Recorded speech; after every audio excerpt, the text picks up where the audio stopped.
যেদিন হিসাব হবে সেদিন আমলের সুযোগ নাই, আর দুনিয়াতে আমলের সুযোগ আছে। এখানে আল্লাহ হিসাবের ব্যবস্থা রাখেন নাই। আজকে ফজরের নামাজ না পড়ে যে ঘুমাইছিল, আল্লাহ কি তারা ধরছে? কোন ফেরেশতা পাঠাইছে? এখানে আল্লাহ ধরে না। এখানে আমল করার সুযোগ। আর মরার পরে যেদিন আমল বন্ধ হয়ে যাবে, মৃত্যুর সাথে সাথে আল্লাহর সামনে হাজির হবে আমলের হিসাব। সেদিন কিছু মানুষ দেখবে সামান্য সওয়াবের কারণে আর সে জাহান্নামী।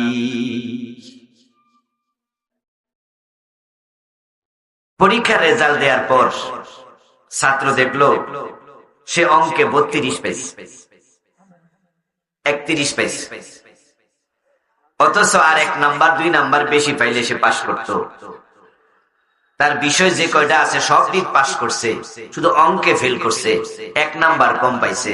বলুন তো ওই দিন কি রেজাল্টের পরে 1 নাম্বার যোগ করার কোন সুযোগ আছে?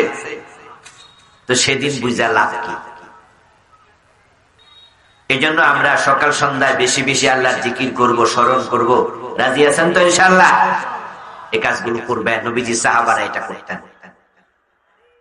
তারা দিনের বেলায় মুজাহিদ, রাতের বেলায় তাহাজ্জুদ গুজার। রাতে বিছনায় দাঁড়িয়ে যেতেন, দিনের বেলায় তলোয়ার হাতে নিয়ে যুদ্ধের মাঠে ঝাঁপিয়ে পড়তেন।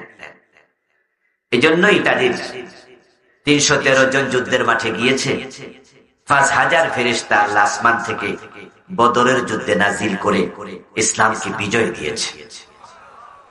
আর আমরা হাজার হাজার, কিন্তু আকাশের ফেরেশতা আমরা পাই না, আমাদের বিজয় হয় না। তাহলে বোঝা গেল বিজয়ের জন্য আমাদের কিছু উত্তম গুণাবলী অর্জন করতে হবে।